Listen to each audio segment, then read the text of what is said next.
Pada tahun 2007, majalah Rolling Stones Indonesia telah menobatkan album Badai Pasti Berlalu menjadi album Indonesia terbaik sepanjang masa. Namun, apa yang membuat album ini menjadi begitu monumental? Mari kita bahas.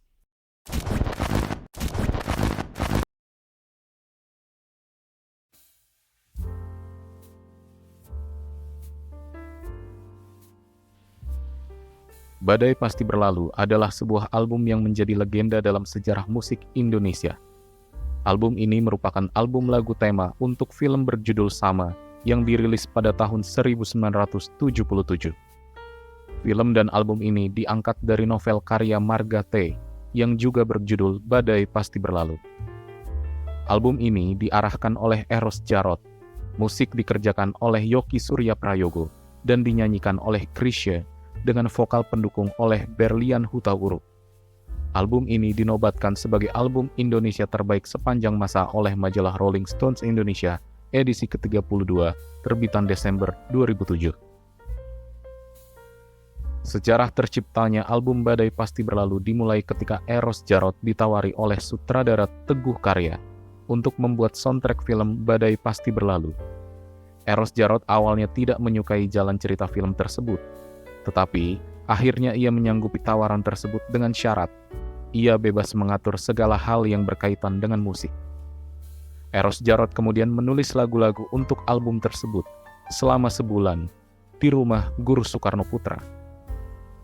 Ia juga mengajak Chrisye dan Berlian Hutauruk untuk menjadi penyanyi utama dalam album tersebut. Selain itu, ia juga menggandeng Yoki Surya Prayogo untuk menggarap aransemen musik dan Faris RM untuk mengisi bagian drum. Proses rekaman album tersebut dilakukan di studio Irama Mas, Jakarta, dengan biaya yang ditanggung sendiri oleh Eros Djarot.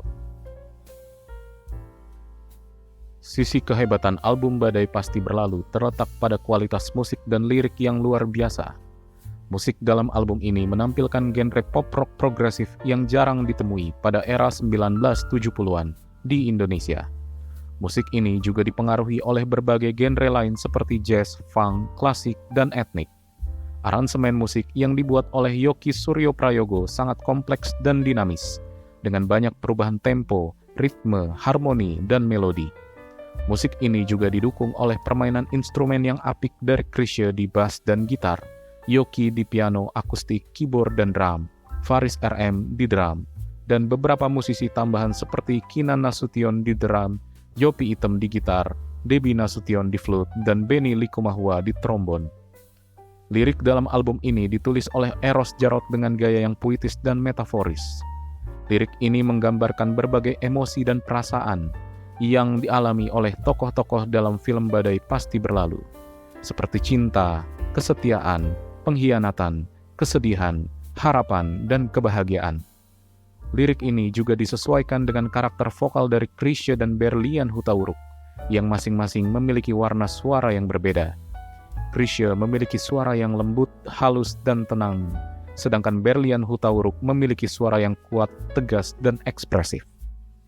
Alasan kenapa album Badai Pasti Berlalu menjadi begitu dahsyat adalah karena album ini menawarkan sesuatu yang baru dan berbeda dari apa yang ada pada saat itu. Album ini merupakan salah satu album pertama di Indonesia yang menggunakan konsep soundtrack film sebagai tema utama. Album ini juga merupakan salah satu album pertama di Indonesia yang menggunakan teknologi rekaman multitrack yang memungkinkan penambahan banyak lapisan suara dan instrumen.